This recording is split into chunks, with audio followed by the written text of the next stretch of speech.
I think our parents are not coincidences. There's always a reason why we have the mother we do or the father we do, whether it's a pleasant experience or not. The environment we grow up in makes a significant difference in what we can get through, what we get interested in, what we decide we do not want to be a part of. You either get clear on what you do not want to be a part of based on your parents, or you get clear on what you want to have more of. I think we go through so many dark nights of the soul because there's so many different versions of ourselves. We may go through a dark night on in one timeline, and the timelines are not linear. There's certain things that we believe we have already overcome, and then we come to a version of ourselves which is going through that very same thing, and we wonder, I thought I had already gone through this. So I have had many repeated dark nights of the soul, and it's always about freedom. What is it that this journey is about for you? And it's important to actually ask ourselves this question and be really honest about the answer. Hello, everyone, and welcome back to the Shifting Dimensions podcast, where we explore the unseen, the unknown, and the transformative moments that shift our understanding of reality. I'm your host, Jumi Moses, spiritual seeker and metaphysical investigator, exploring the mysteries of existence. On the show today, I have the pleasure of speaking with Miss Bola Abimbola. She is an energy practitioner, spiritual teacher, and founder of Soulspace Healing in London. She's also the best-selling author of Daily Soul Bytes for an Inspired Life, and she's a producer of the award-winning Daily Soul Bytes show. With a background in psychology and certifications in Reiki and Akashic Records, Ms. Bala offers soul and ancestral readings, energy activations, and channeling, really helping others deepen self-awareness and align with their highest path. Ms. Bala, welcome to Shifting Dimensions. I'm really thrilled and excited to have you here on the show today. I'm so thrilled. You couldn't be more thrilled than I am, Jimmy. Thank you for having me. Really. Of course, of course. I guess we're going to have a thrilled competition here. So, I want to start off by asking you about your childhood and your background and how you grew up. For those who are listening, we share a similar background. We're both Nigerians, we're both African. And prior to starting the show, I was telling Ms. Bala that I'm so excited to speak with her today because, I know we haven't talked before and this is our first time talking to each other, but just looking at your work, I could kind of, by proxy, kind of see you as a mentor, someone I can look up to, right? Because I see myself in you. So thank you for the work that you do. But I want to start off talking about your journey and how you grew up and when did you start becoming aware of the other side or just being fascinated by the spiritual side of life? Thank you, Jimmy. Yes, I share your joy at meeting you. I am so happy to meet you. This is a field that is not common to a lot of Africans because we are mostly drawn to that religious aspect. So to be in that spiritual and metaphysical field and meet someone like you, who is also very, passionate about spiritual and metaphysical things, shifting dimensions, my goodness, that is my favorite thing to talk about. So thank you for having me, and it's really nice to meet you. When did this start for me? Well, I remember when I was about 11 when my father passed. I was in his bedroom. He was in hospital. He was ill in hospital, and I saw him. I woke up. I was in his bedroom at home, and he was in hospital. And I woke up from my sleep, and I saw him in his bedroom. He was tidying up things, and I thought, oh, Dad has come back home from hospital. But I woke up and I went to the living room. When my mother came back, I realized my mother had come back from hospital. And she said to me, I have something to tell you. Your father has passed. And I said to her, no, no, he's in his bedroom. And she said, no, no, but he has not come home. He's in the hospital. He has died in hospital. He has passed. I consider death as a passing noun. But at that time, I was made to not really talk about the fact that I had seen him. And, and it made me really not talk about it for many years. But somehow I stayed connected with him. I remember a book, Omo Kwon, which really is titled the Child of One Who Has Passed. I saw that book on the shelf at home. My mother was a librarian. She passed in 2020. And so we had lots of books at home. And that book really was something that was there. I believe it was put on the shelves for me because I stayed connected with that thought that I was a child of somebody who was still around me, who had passed, but I was more connected to my father as his only daughter than to my mother, who was there with me, but very busy. And we were at odds still very, very late into my 40s. My mother and I were at odds. So I've always connected with my father when he was alive and when he passed. And that connection with spirit was where it all began for me. But I didn't really understand it until I was about 18 when I came across another book on the shelf titled Who Am I? And this was written by Ramana Maharishi, who I did not know at the time, but I got the book and I began to read it.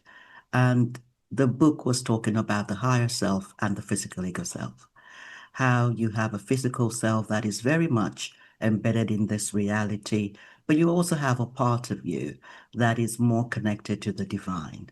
And those experiences that I had been having all began to kind of sit better into me. And that is really something that has spurred my journey, spurred my interest, my learning.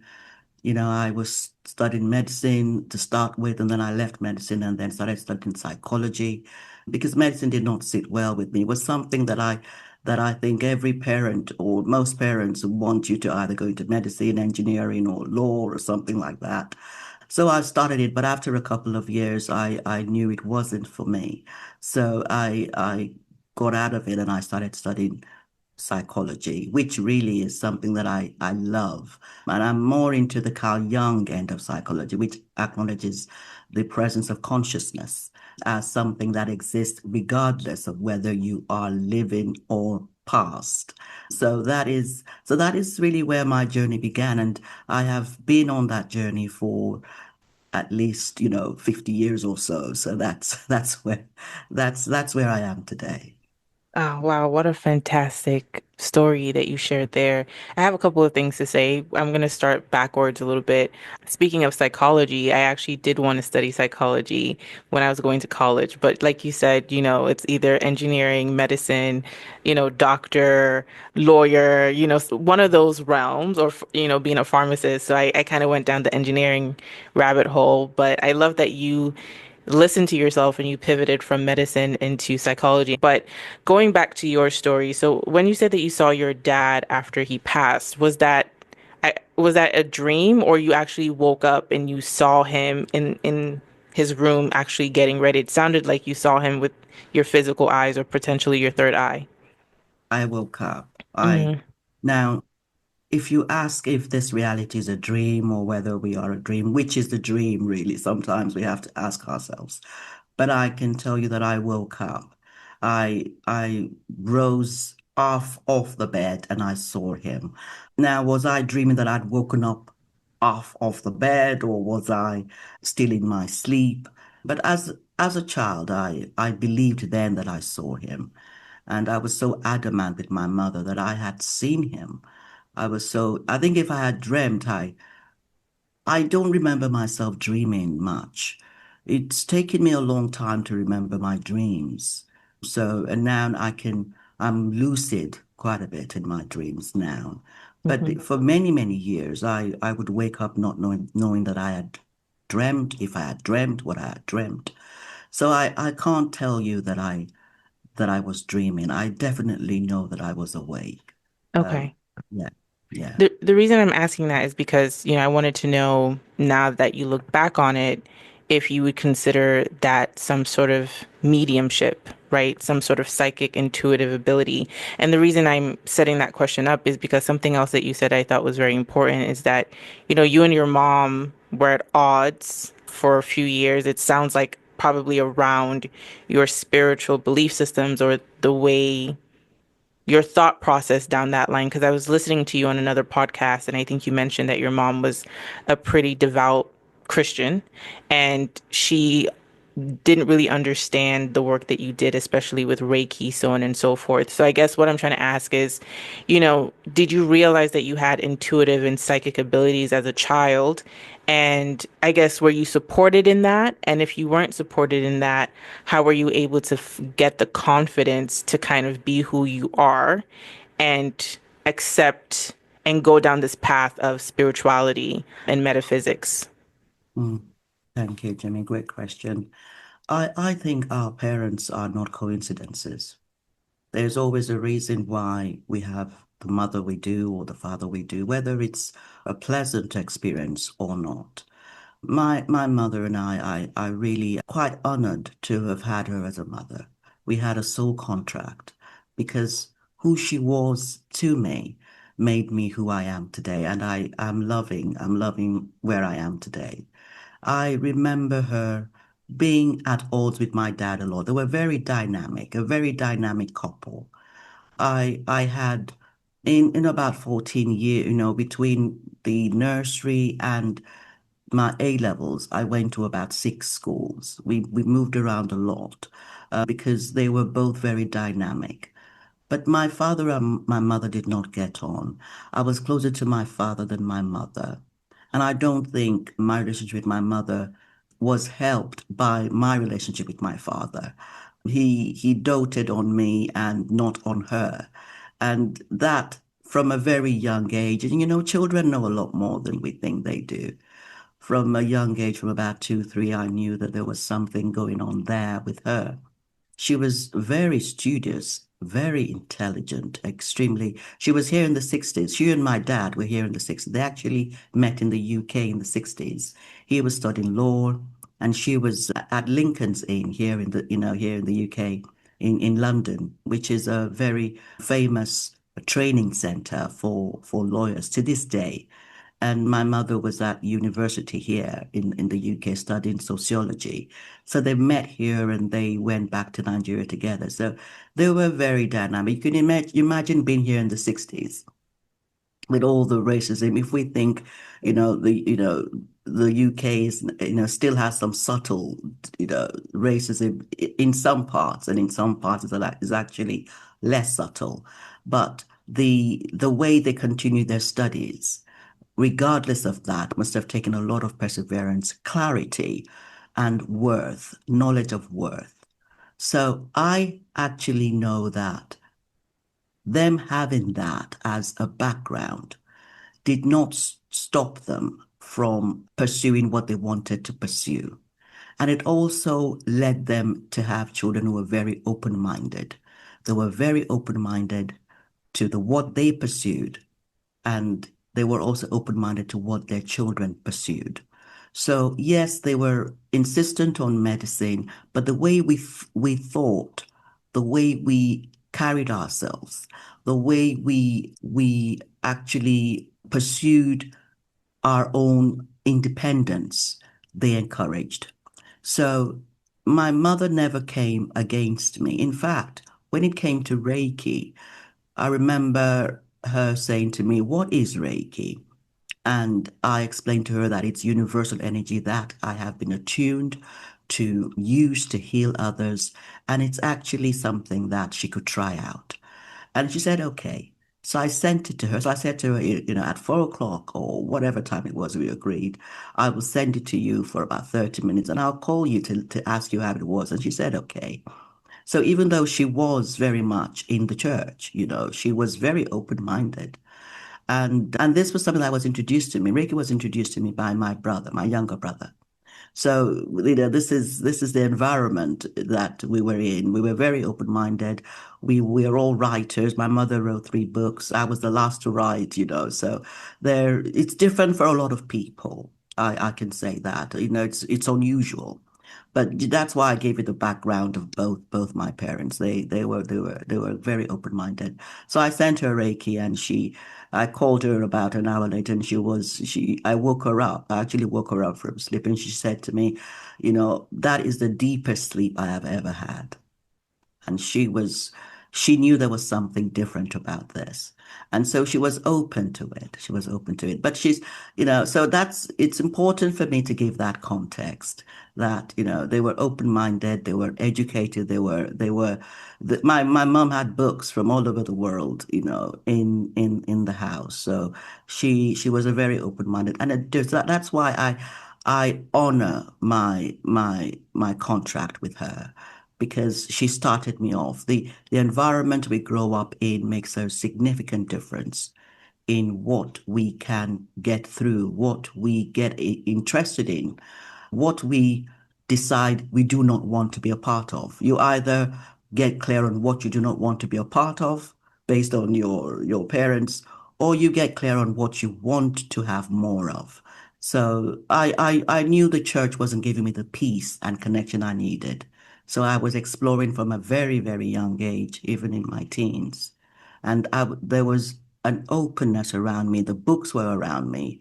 There were books on Ramana Maharashi. There were books, Think and Grow Rich. There were lots of different books at the time that really encouraged an openness. So it's a different environment than what I was seeing around me. The church religion is much more prevalent in my culture, in my community that I grew up in.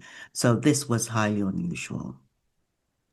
So, you mentioned something about honoring the contract that you had with your mom. That kind of sounds, or with your parents in general, but especially your mom, that kind of sounds like you're alluding to soul contracts. Yeah. So I do want to touch on that if you're comfortable, kind of, if you don't mind sharing, what was the contract you had with your mom that directly relates to the work that you do now. And, I know you said that your family was very educated, so you were in an environment where people were open-minded, but when it comes to your larger community, your aunts, uncles, and friends, did you have the same level of open-mindedness, or did you keep a lot of your curiosity around metaphysics to yourself? Those are two questions there, I know, and I can repeat anyone if you Let me start if you need. with the second one. I'll start with the second one. My extended family comfortable with what I'm doing. I think I am public now. I'm not only talking about it. I'm on Facebook, I'm on Instagram, and all my family are connected with me. But it's a case of respect and regard. And I do not have anything against religion. I don't discuss it, but I am happy to discuss what I know. And it's a very personal thing. Nobody has actually challenged me. I get likes from family members. I get comments from family members to say, I like this, and these are Christian family members. So I think it's very different for everybody. I am a very independent-minded person, and I stand by what I believe. I do not have to explain what I believe. And I think a lot of what I experience comes from what is within me. That self-acceptance that I've come to have, that observation of what is true to me, being very honest with myself and my attitude, my behavior. I'm a kind person. I'm loving. There's compassion in the way I relate to all my family members. I am there for them. They are there for me. We don't discuss religion. When they send me anything to do with Jesus or God, or I do not necessarily respond. And when I want to respond or when I don't, it cannot be much more important. Our affiliations cannot be much more important than love and care and compassion. And if there is anyone who doesn't particularly want to relate to me, I'm okay with that as well. So it's really about how much we come to accept ourselves. I think the love that we get from others is based on the love that we give to our own self. And that is what we see reflected outside of us.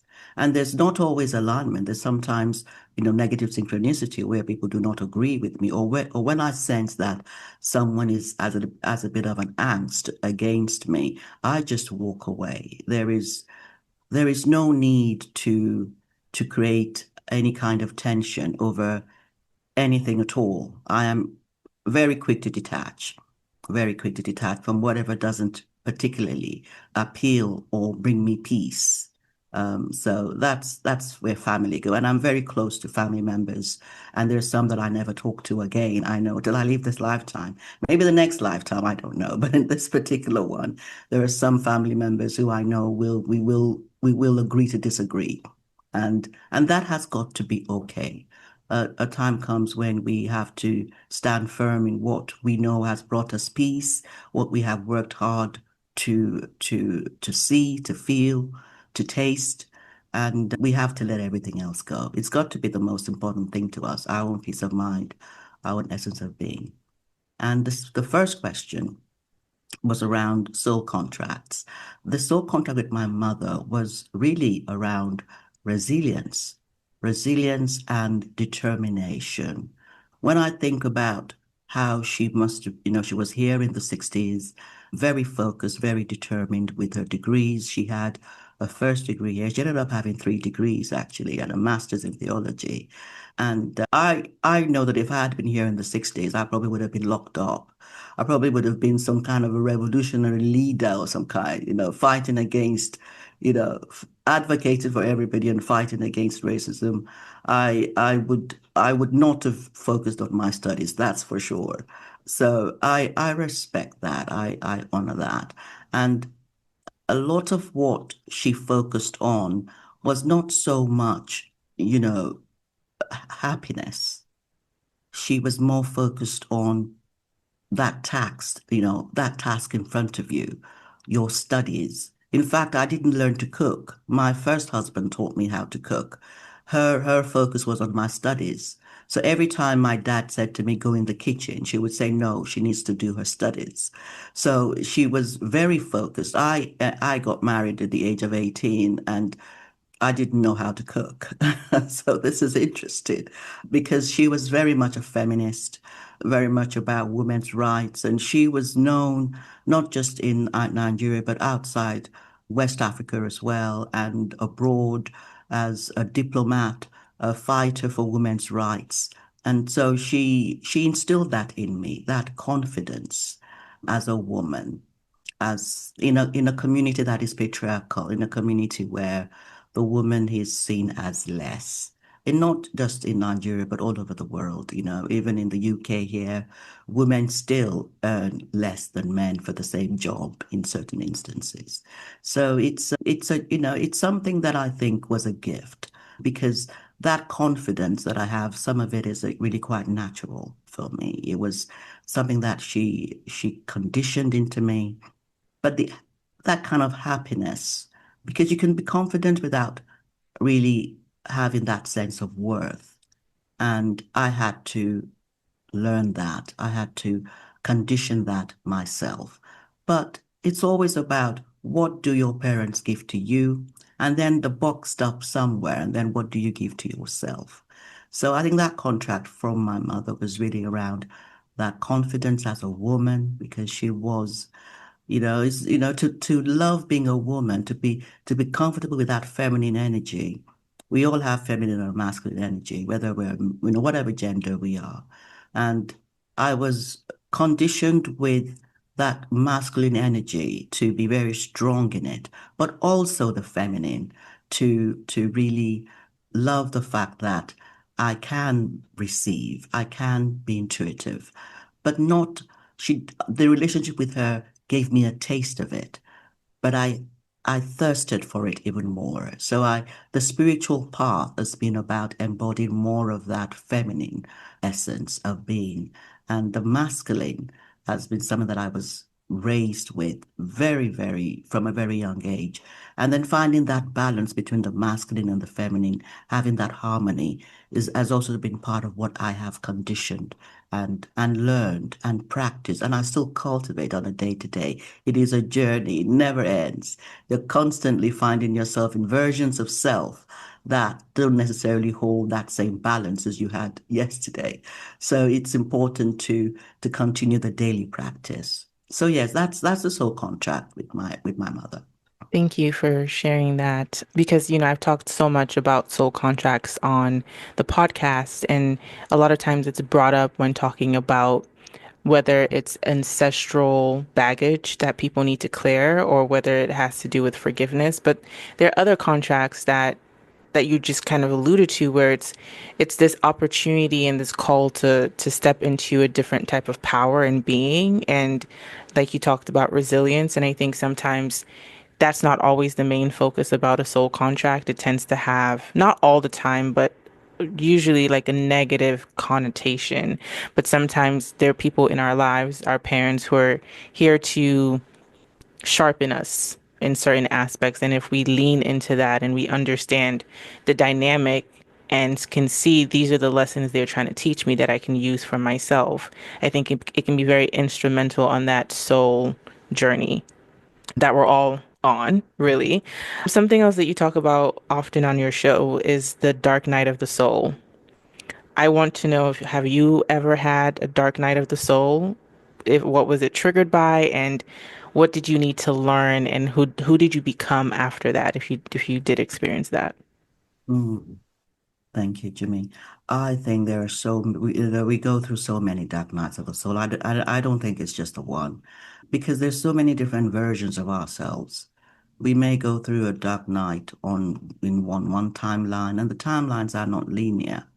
There's certain things that we believe we have already overcome, and then we come to a version of ourselves which is going through that very same thing. And we wonder, I thought I had already gone through this. So I have had many repeated dark nights of the soul.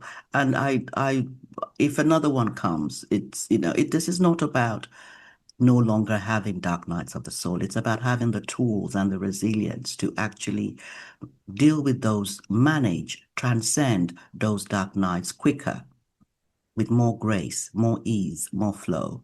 That I think it's what it's about. And I believe that if I were to say that a dark night, my first divorce was a dark night of the soul because we were together for 12 years and I didn't particularly want it to end, you know. I'm still stuttering over it. This was something that was particularly challenging for me. The boys were very young.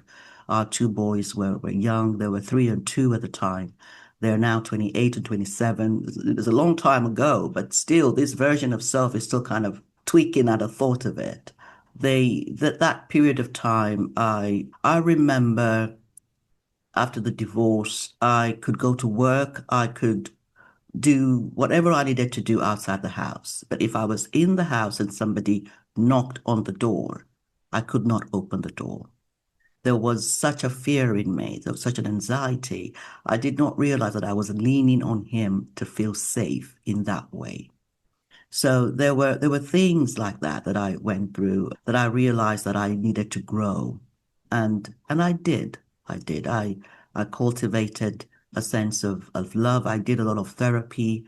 I did a lot of art therapy. I remember doing inner child healing at the time, a lot of journaling. And yes, dark nights of the soul, if I were to start listing them all, I probably would not. Another was when my son was diagnosed with autism, my first son.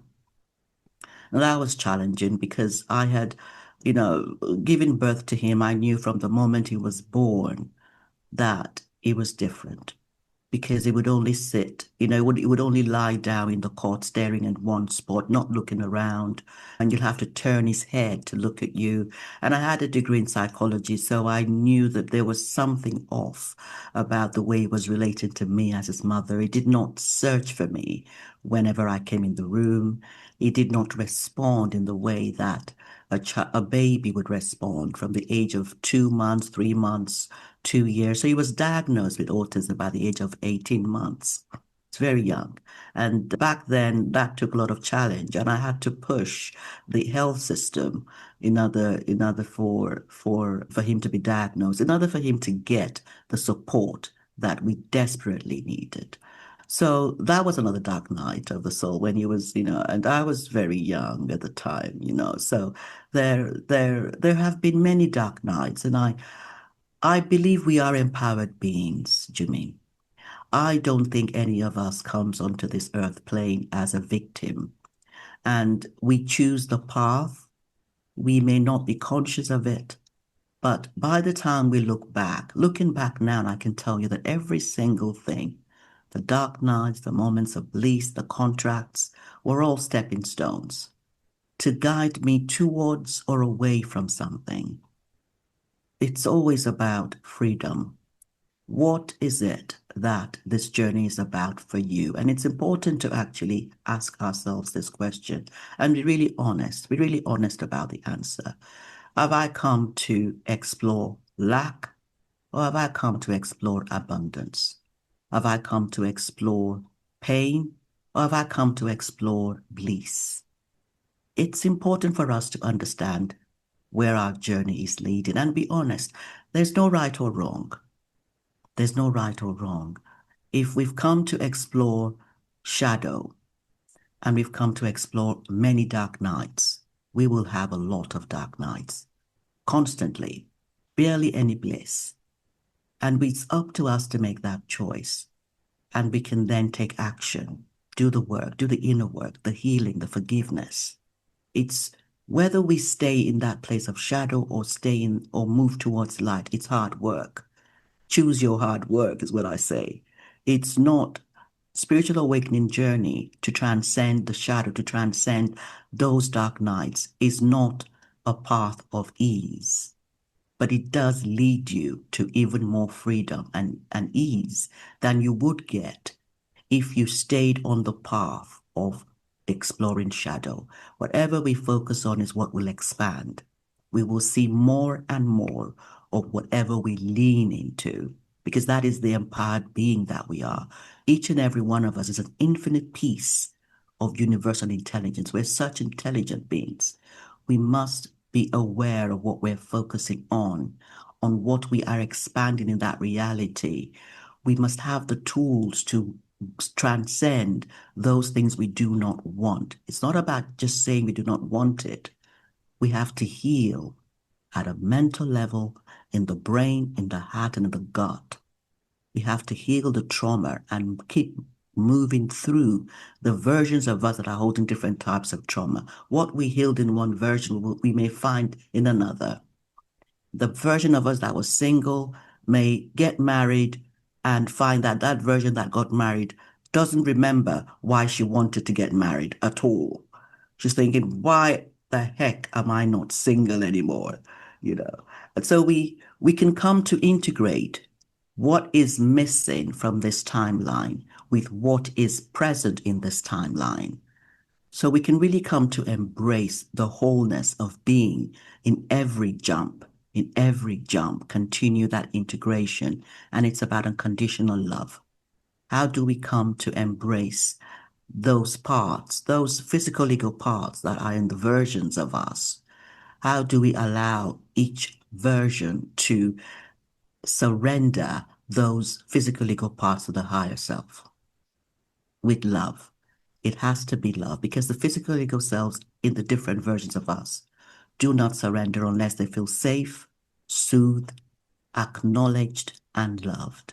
So this is the journey. I'm just taking in all of your words. I was kind of almost in a trance just now, just hearing you talk, and two words popped out that you talked about during the whole Dark Night of the Soul thing, which is freedom. That each Dark Night of the Soul gets you closer and closer to freedom if you're able to move through it. And then I also thought about what you were talking about, resilience, right? Kind of when you touched on that earlier with the soul contract with your mom. And I know that was not necessarily tied to your dark nights of the soul, but I think when people have a dark night of the soul, it really tests that person's resilience to move through those shadow aspects. And you were just talking about the integration of different parts of us, right? And you know, I think we think we're just this one person, this one personality, but like you say often, we have multiple versions of ourselves, multiple personalities housed in us, right? I think I heard you say on a podcast that like who you are as a mom is a almost a different being than who you are as an entrepreneur, right? And I think in every phase of our life, we are different versions of ourselves. And when I have moments where I'm having a mini dark night of the soul, I'm just having a moment where I'm not in the best mental health and I'm struggling and I'm like, why am I struggling? Why am I being so triggered? There's this thing that I do. I forgot where I got it from. I know it wasn't something I thought of myself, but I picture all the past versions of me, my current self, and then my future selves, right? And they're past versions of me that hold a lot of shame and anger. And even though this version of myself right now, I'm a lot more confident. I love who I am. There's still parts of me that are like stuck in a frame of mind that are still holding a lot of shame. So that part that you were talking about, it's just like you have to move through this with a level of love, right? And when we talk about that, sometimes it feels abstract, but how I pictured it as you were talking was just kind of those parts that are coming up that are being triggered.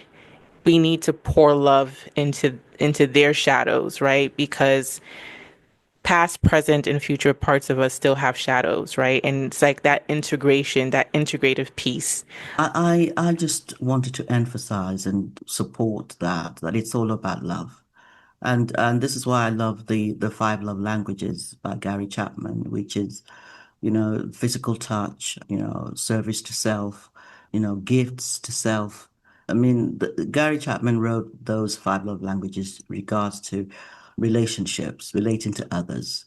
But more and more, I find myself talking about applying the five love languages to our own self, just allowing ourselves to take a moment when you're rubbing your skin in the morning, just love your skin, love your body, take time to rest, take time to service your own self, book those appointments, whether it's to do with the doctor, your medical appointments, or if it's to do with your dentist or your optician or your hair or your spa dates, gifts to your own self, not waiting for anyone to gift. I never wait for gifts. If I want something, I get it. Or if I know that I need to take my time to get it, I do that. But that has come from conditioning, from cultivating that trust. Those parts of me have come to trust myself a little bit more, self-trust in self. So yes, I wanted to emphasize the love, the parts surrender and trust through a journey of love. It's practical. It's practical love. It's not just an abstract thing. You're practicing different things. And there's on my Facebook page, I believe I do have the five love languages, which I've written, based on what Gary Chapman wrote on in his book about relationships. I've kind of adapted that to self, how to give love to your own self, in order for that physical ego part to trust a lot more and to surrender. It's impactful. This is not a joke. It's real life transformation that begins to change the reality you're seeing. The love you give to yourself will become meaningful when you are actually now receiving that love from others. It'll surprise you. People that you'll get phone calls from those who have not called you in years to actually, and you will be surprised by the things they will say, because that version of you that is now integrated will call a different version of them. That is why they say change yourself first, because the frequency which you will be at will match the frequency of the person, even your partner who you saw this morning. You will meet them. They will come back from work at a different frequency from what they left, from the frequency they were at when they left in the morning. So it becomes like magic, but this is something I've come to experience in my own life. My clients experience it in my quantum renewal energy sessions. It's really about understanding our own self. And then the reality changes based on that, based on the resonance of matching the frequency of what we desire. Yes. Oh, I wish I could. I'm going to snap. That was really good. I love what you said about self-trusting self. And, when we learn to love ourselves and change our frequency, then our reality f reflects that back to us. I think a lot of times we can point the finger out to people, and there are people who don't have our best interest at heart and do hurt us. But a lot of times, too, it's how we're interacting with them and the frequency that we're on that is also being reflected back to us. And I don't think a lot of people are aware of that we do really have control over our reality. And it starts with the relationship we first have with ourselves and changing our frequency in order for our reality to reflect more positive things to us. I truly believe that. I've seen that in my life. So everything that you're saying wholeheartedly have experienced before, and this is real work. Something that you said I thought was very interesting. I love talking about timelines.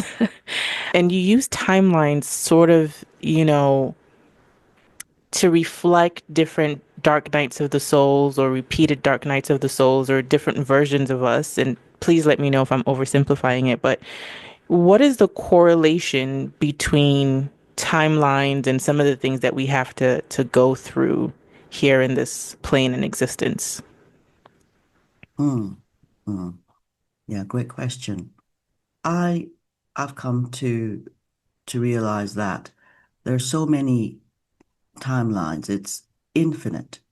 There is a guy called Bashar who I love listening to, and he's become quite a mentor for me. And he says we are jumping billions of timelines per second, billions per second, and that the that notion of time and space is actually a consequence of the timelines that are actually still frames. It's like the still frames of a movie. So each timeline is actually a still frame like that. And it's actually consciousness that jumps from one timeline to the next. So consciousness is jumping on these timelines that are still. So the experience is being had by consciousness. And it's only when consciousness comes onto a timeline that something happens in that timeline. Consciousness itself is what is having the experience, and consciousness is everything. This is what I've come to understand, that the higher self, the physical ego self, that reality, it's all consciousness. And we can come to understand that in any present moment, it's a still frame. This is a still frame. Whatever I'm experiencing here is based on what I'm thinking, what I'm feeling, what I'm focusing on. And this is why I wrote Daily Soul Bytes. Daily Soul Bytes was channeled because it's about perspectives, understanding the different perspectives in that one timeline, in that very moment. And that moment is changing all the time. But once we come to that understanding that in any present moment, we can become aware, self-awareness of what perspective am I holding? Am I holding a perspective of a high frequency or a low frequency? A high frequency of love or a low frequency of fear, of survival, of anxiety? And it's not about battle or good or wrong or right. It's about, what do I want? If I have made up my mind that I'm no longer going to sit on the fence, I'm actually going to embrace a life of light, no matter what, no matter what. No matter what, I'm going to continue to explore and focus on light. The minute I sense or feel that I am dwelling on a fear perspective, a lower perspective, I can understand it to the extent that I want to. Because if I focus on it for 10 days, For 10 years, for 10 seconds, for 10 minutes, it's up to me. It doesn't mean that if I focus on it for 10 seconds or 10 minutes, I'm wrong. It's about how do I feel? Do I feel relief? Do I want to move on or do I want to focus on it some more? It's important to realize that the trauma, I believe trauma is endless. We may think that we can do trauma recovery, and I don't want to do anything to do with light or balancing or integration until I understand that trauma. And because I'm also a trauma recovery coach, and you can focus on that trauma for as long as you want. It doesn't mean there will be no more trauma. The trauma is endless. So how long we decide to focus on trauma, as far as I'm concerned, is how long it takes to feel peace. Once you feel some degree of peace and your essence is lighter, freer, move on.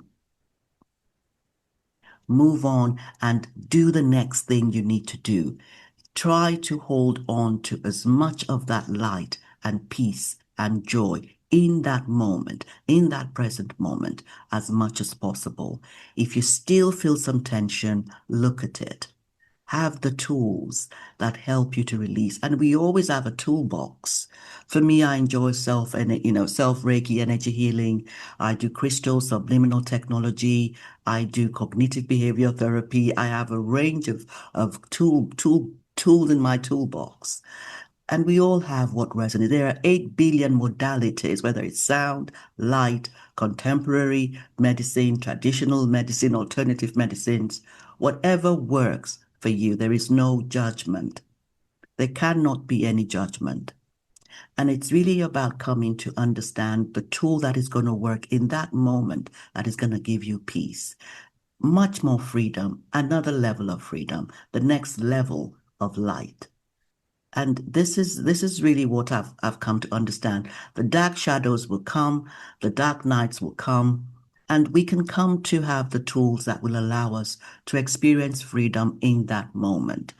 But we know that as we're exploring the dark, as we are healing the trauma, whether it's in the head, in the heart, or in the gut, we are doing it in order to be free.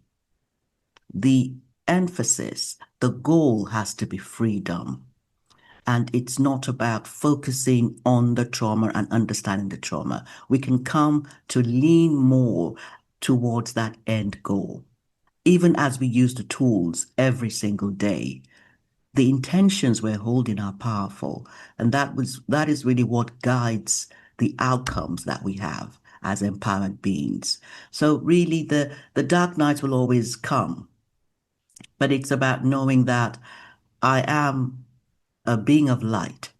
And yes, there may be versions of me that will always, in fact, not there may be, there will be versions of me that will have certain patterns of shadow, certain patterns of trauma, which will surprise us, especially if you've had childhood sexual abuse in your timelines where you have lost your sense of worth, because I had childhood sexual abuse, so I could not really understand my worth, and I took love to mean something that it was not. So that takes a journey, that takes a longer journey, because you're trying to understand what your worth is.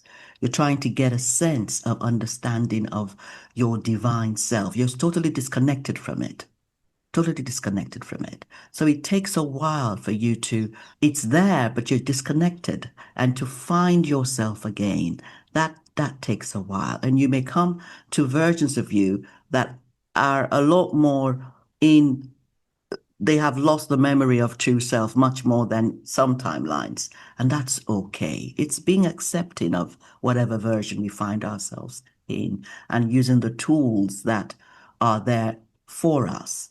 And tools we used yesterday might be different from the tools we use today. And it's about embracing whatever tool calls to us. And the wonderful thing about, this 2025, 2026, or 24 is that wherever you are in the world, there's access to so much. There's access to a lot more tools than back in the day. So there is no excuse to not lean towards the light, to not seek those tools out. If we need help, help cannot be a dirty word. It's about finding the help that we need, about knowing that I am climbing, I am having the stepping stones to get me to that place of a higher freedom in any moment, in any single moment.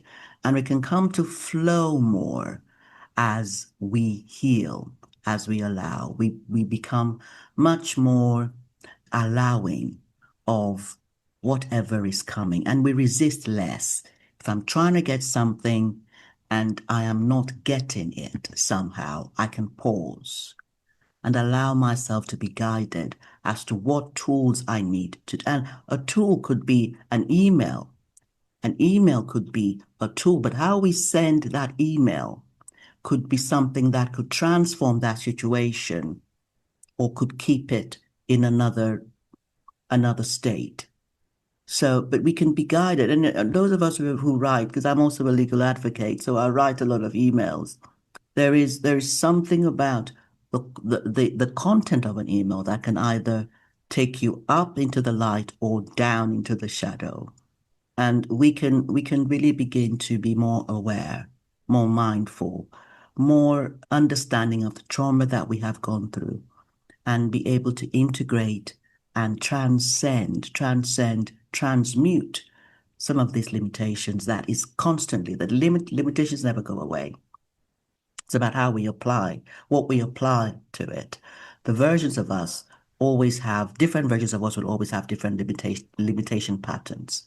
Of It's course. about how we come to love ourselves no matter what, no Mm. matter what. Hmm.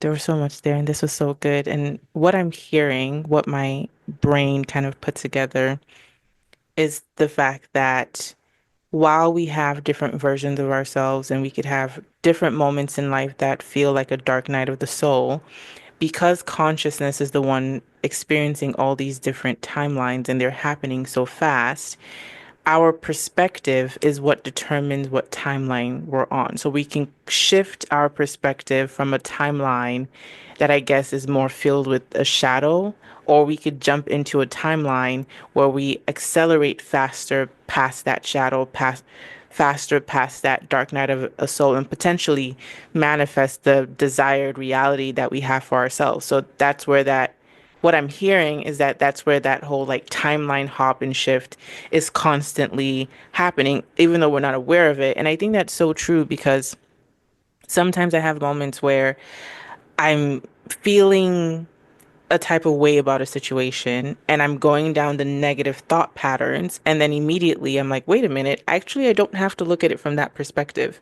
And then I flip my perspective to a more positive perspective. And all of a sudden, it literally feels like I'm in a different reality because now I'm interacting with my environment a lot better than I was before. So it is very fascinating because we don't think about it in those terms like, oh, maybe let me hop into a timeline where I'm having a more positive experience. We don't understand that it's really all almost in the mind, but not really. It's all connected to our consciousness, and we don't have to enter a time machine or a dimension machine to hop into a different timeline or dimension. We can just do it from a place of switching our understanding and letting go of whatever's kind of holding us down. I hope I'm not oversimplifying it, but let No, me know no, if I it is understand what you're it is saying. simple. It is Mm, simple. It would mm, sometimes complicate something that is so simple.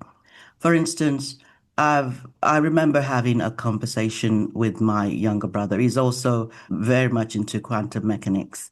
And I said to him one day that I had a conversation with my client, and my client did not appreciate what I had done, the work that I had done with my client. And he said to me, tell me exactly what the client said to you. Start from the beginning of your conversation to the end of the conversation. And I said, well, he said this and I said that, and then he said this and I said that. And he goes, but he actually spent a lot more time appreciating you than he did. He only said two sentences that were basically talking about what could have gone better. But 90% of what he said was actually appreciating what you had done. And I thought about it and I said, actually, yes. Why on earth did I focus on the 10% that had gone not the way that I thought it would go? But this happens all the time. The same event will be seen in different ways. The very same incident will can take us in one direction or another. And it's not about right or wrong, it's about being able to shift.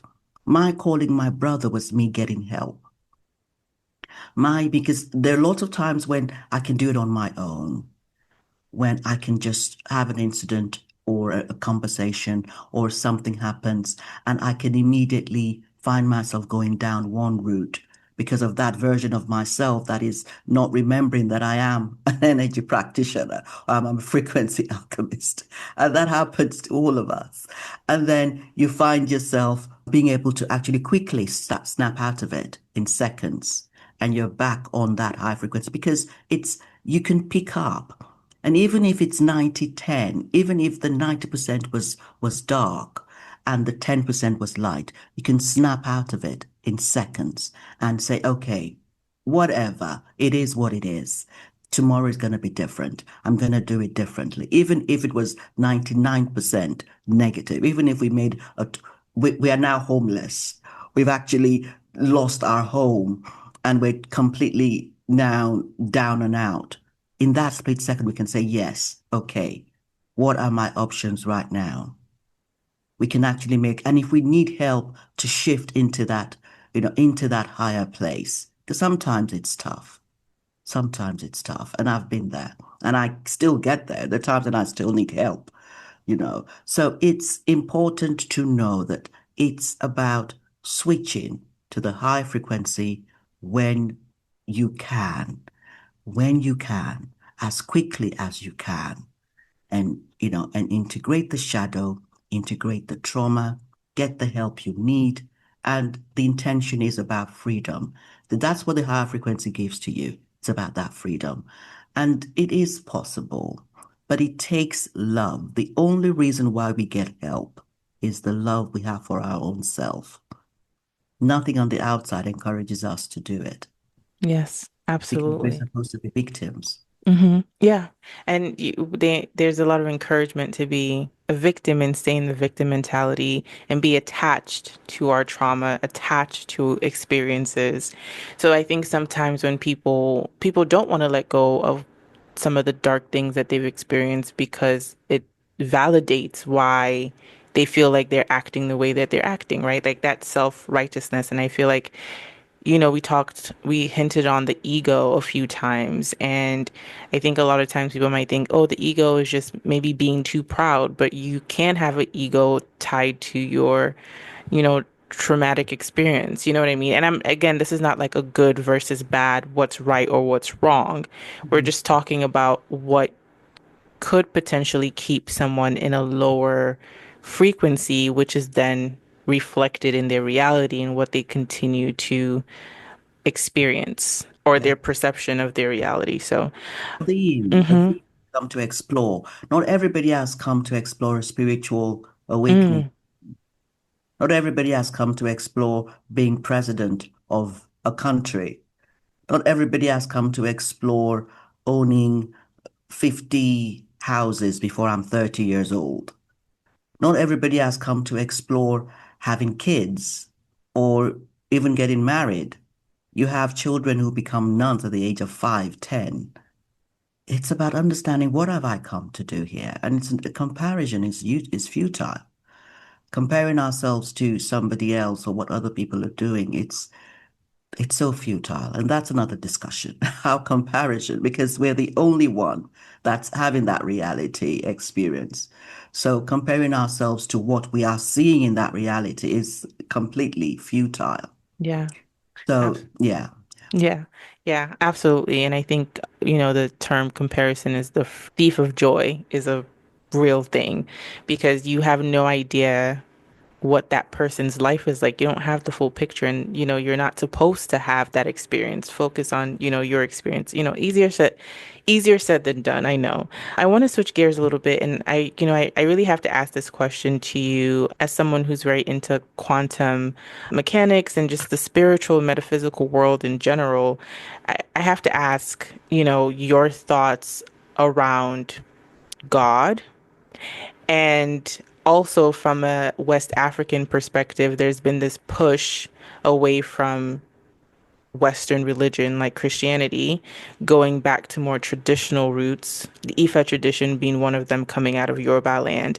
So I just wanted to hear your thoughts on God and African spiritual traditions, and if you feel like that could potentially be a good tool for self-discovery, especially for Black people.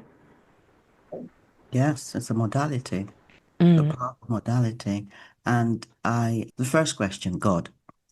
Yes, I believe in God. Yeah, some people think it doesn't exist or she doesn't exist, but it's the existence, it's the universal existence. This is the infinite intelligence. I believe God is everything. People have different names for God, but most people know that there is something bigger than themselves. There is an entity, there is something that creates miracles, that somehow things that they haven't planned just happen, not based on anything that they have done. So even those who do not believe in, God in that spiritual or religious way, will say there is something, some entity that is bigger than me. I believe in God. I believe I am an infinite part of God, and there's infinite wisdom and intelligence in God, which lies in me, in that hologram. And it's not a religious belief whereby I feel that I need an intercessor, or that is saying that there are certain things that we have to do in order to connect to God, or to receive his love or her love. I definitely feel that that love is already mine, that I am love already. And any association or connection that describes God in any other way turns me off. But that's my own personal preference.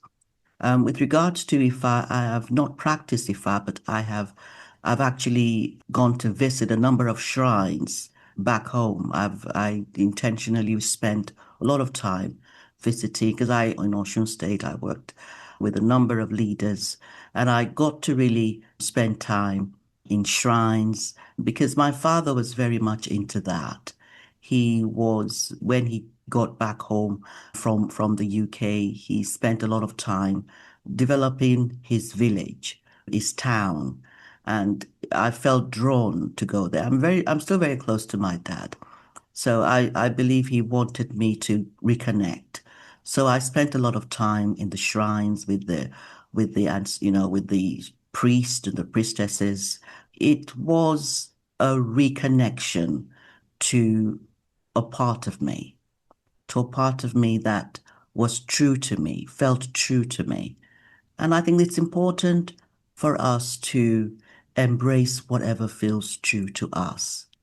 Even if someone is saying something is bad, something is regressive or is not civilized, is this thing that you are calling civilized, does it feel true to you?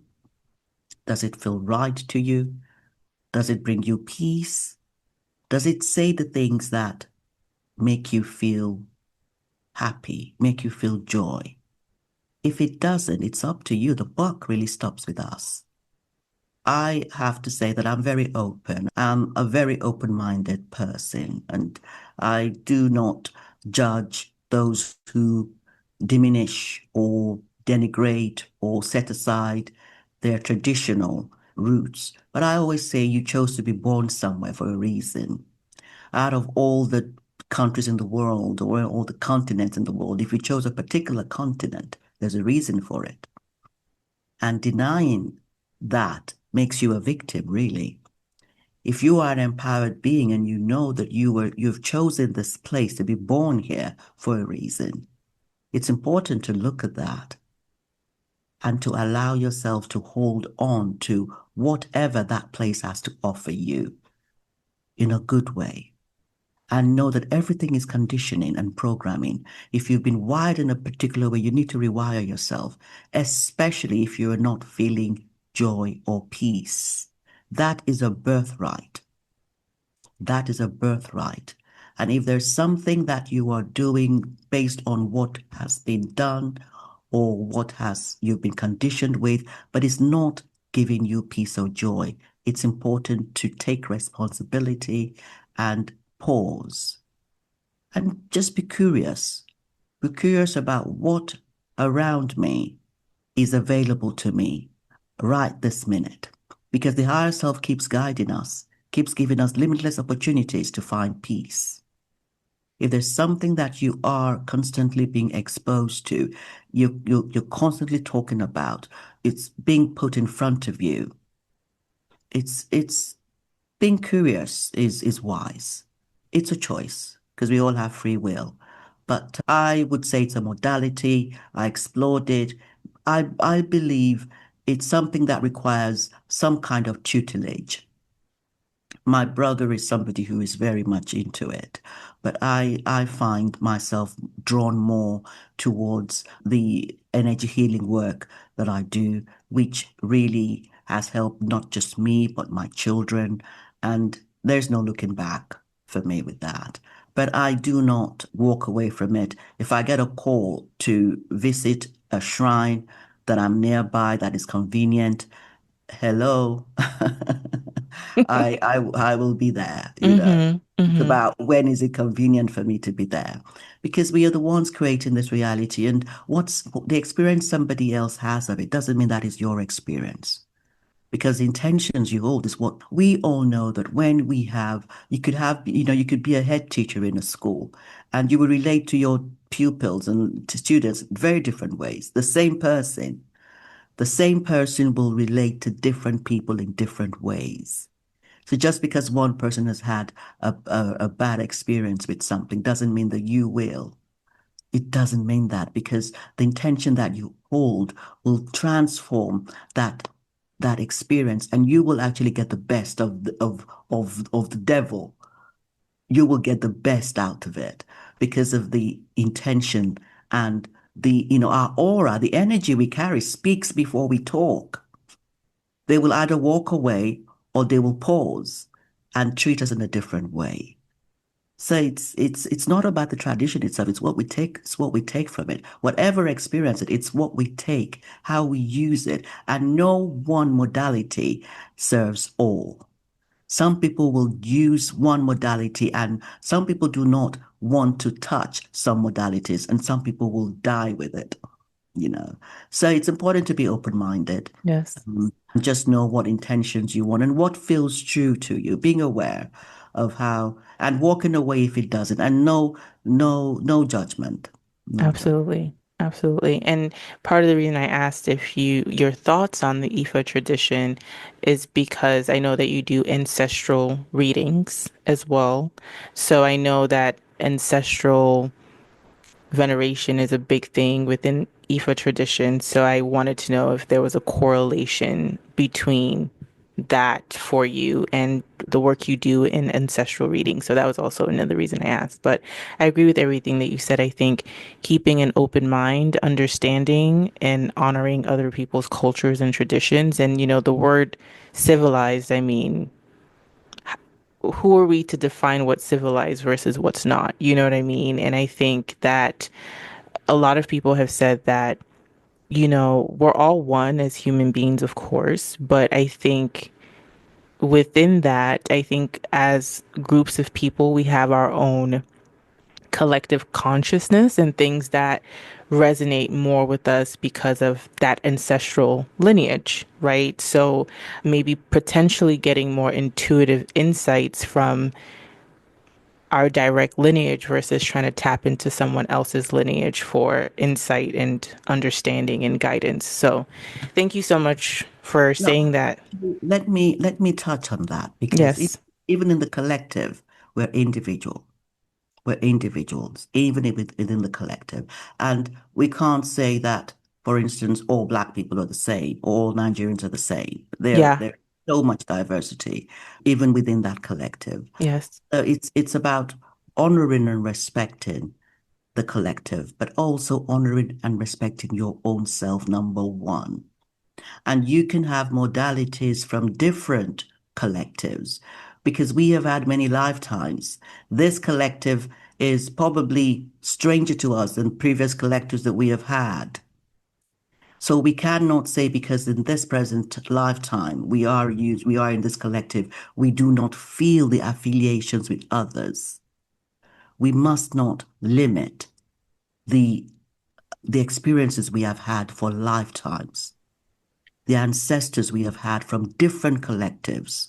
It's Mm. important for us to be open to different modalities that feel right for us, that bring us peace and free us, even when it seems strange to the collective we're in this particular lifetime. There's a reason for it. And I, So that self-awareness is important. yeah, sorry, don't mean to cut you off, but something that just popped into my head is I always get confused because I'm like, when we talk about reincarnation, so is it, I thought it was, we would always be reincarnated within the same line, ancestral line. But what you're saying, it seems like we could, I'm a black woman in this life, for example. In the next life, I could be an Asian woman or an Asian man. Is that what you're trying to say? That we're not always necessarily born into the same ancestral, reborn into the same ancestral lineage? Yeah, we may not even Mm, be human. We may even be yes, be an animal that's true. or a tree, we could Mm-hmm. be or a hippopotamus, there could be everything is energy, and even some things that are not are considered to be objects Mm-hmm. have consciousness. So consciousness can exist in a non-human form, or even a plant as a plant. As there are so many forms that we can come as. So people will find themselves resonating quite a lot with cats, and it won't make sense to them, or dogs, or plants, or trees, you know, or furniture, and it wouldn't make sense to them. But that is because they have had lifetimes as those objects, as Mm, those beings. So it's about recognizing what you as an individual are resonating with, accepting it and getting the best out of it. This frees us up. This is freedom. mm, Anything else is limitation. mm. Thank you for that, sharing that. So I kind of want to switch gears now and, briefly touch on why you decided to write Daily Soul Bytes and what people can really get out of, reading your book. Hmm. Thank you, Jimmy. I wrote Daily Soul Bytes in 2020 during this very dark night that I believe the entire world was going through. And it was really about sharing my perspectives on 31 aspects and, you know, allowing those who read it to be activated to understand the perspectives that they hold on those particular topics like love, forgiveness, joy, peace, nature. Because I remember writing the one on nature, which talks about the life force. We can see nature as something that is just summer, winter, autumn, spring, or we can see nature as elements, life force. The life force that is in us, is also in the trees, is in the oceans. The rivers moving have life force within them. This is the same life force that we have within us. There's a need for us to begin to understand, what do I think about nature? What do I think about love? Is love something that I think is elusive? Or is love something that I think I am love, that is within my grasp? And it's really about getting those who read it to be activated to understand the perspectives within them, whether they're high or low. And it was republished in 2023 by Babua Press, a division of A House. So it's now available in paperback because I published it in Kindle. So it's now available in paperback as well as audiobook on all online outlets. So yes, it's something that I believe I channeled it. Because I'm also a light language channel, and I'm also a channel because channeling light language is different from being a channel. So I believe I channeled it because I wrote it.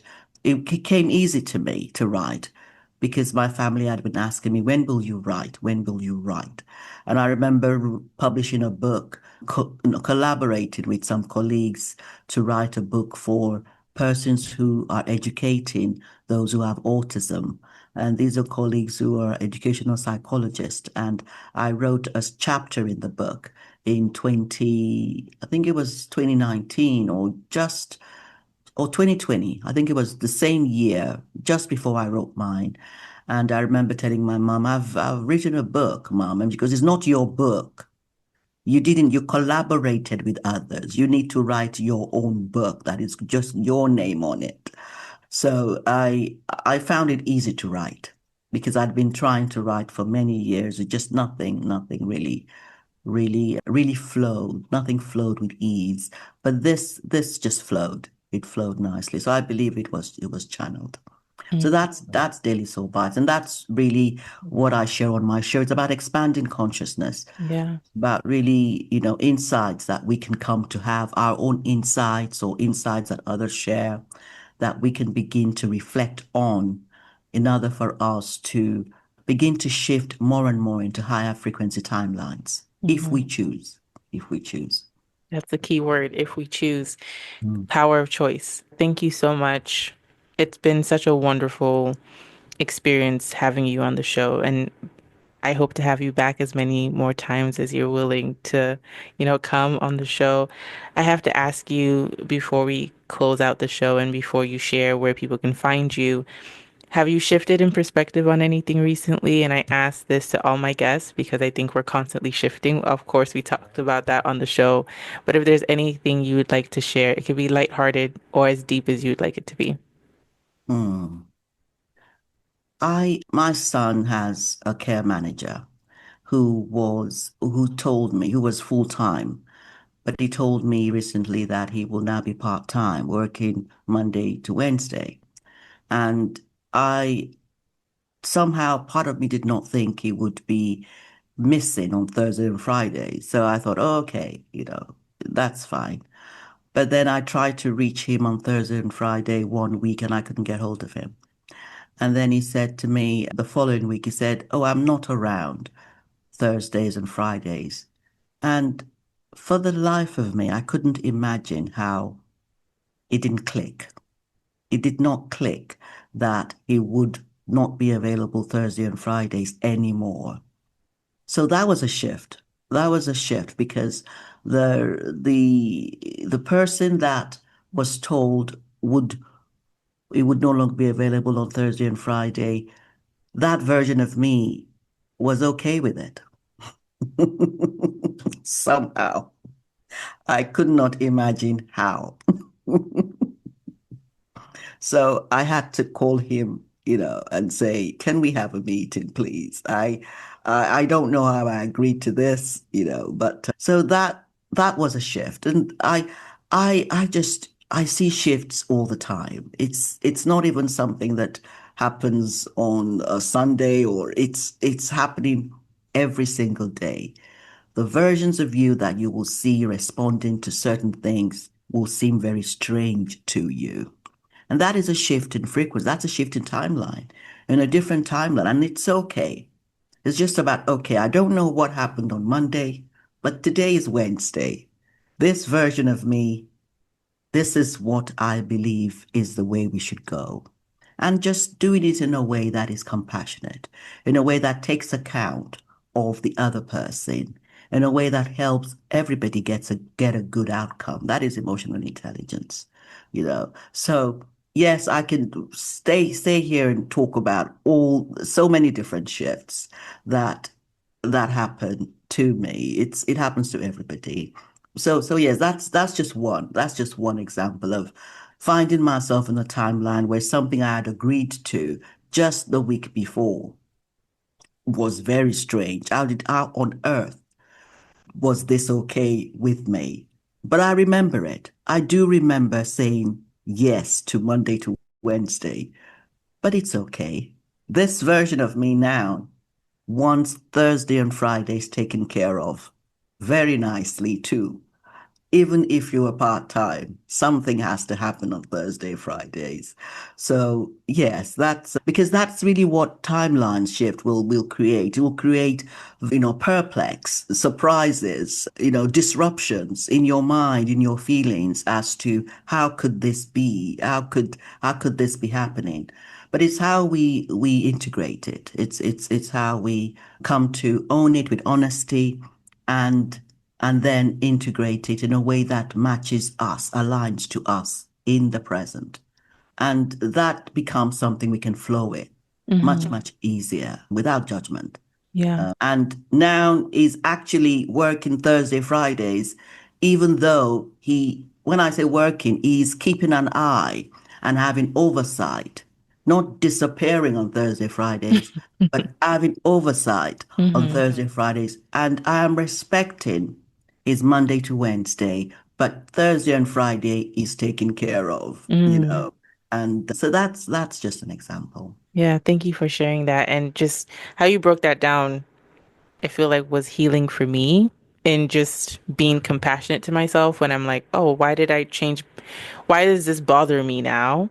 And also being compassionate towards others because, there's a lot of friction when someone says something to you and they seem okay with it and then they come back and it's a problem and you're like, wait, what happened? So that kind of just unlocked a new level of understanding and I'm sure it did the same for a lot of listeners. So thank you for sharing that shift in perspective. Where can people find you if they want to learn more about you, work with you, or, listen to your show or purchase your book? Thank you, Jermaine. I'm also learning a lot. I'm also shifting timelines with this interview, with this conversation. So yes, I do quantum energy healing sessions with my clients, 90-minute sessions in person in London, here in London, or online video calls. And it's really about understanding the different intention that we want to now materialize. And we use a lot of intuitive guidance, a lot of energy healing to shift into that timeline. And it's really quite powerful, life changing, life changing. I'm also thankful for the way that I am supported to support others. So that's one of my key pieces of work, as well as the soul power readings and the Akashic ancestral readings. It's important for us to allow ourselves to be the vessels that we have chosen to be if we have in this lifetime. So I'm thankful for that. And people can, if you want to connect with me, feel free to email me info@Soulspace Healing, or the website has all the details of work, soulspacehealing.com. We're on LinkedIn, Facebook, Instagram, and we've also got the podcast Daily Soul Bytes on YouTube, on Spotify, on 20 platforms. So we're quite public. Yeah. But soulspacehealing.com is where all the information is at. Okay, I'm going to leave those links in the show notes. Thank you again, Miss Bala, for stopping by Shifting Dimensions. I had an amazing time. I know we scratched the surface. With these conversations, it's always scratching the surface, but thank you for going down the different rabbit holes with me. Really appreciate your time and your wisdom. Thank you for having me, Jermaine. Honestly, this has been so cherished, very cherished, and well done for all the work you're doing and this podcast. And may it continue to expand and flourish in Mm, an infinite, in the infinite divine ways that has been appointed to you. thank you. Thank you so much.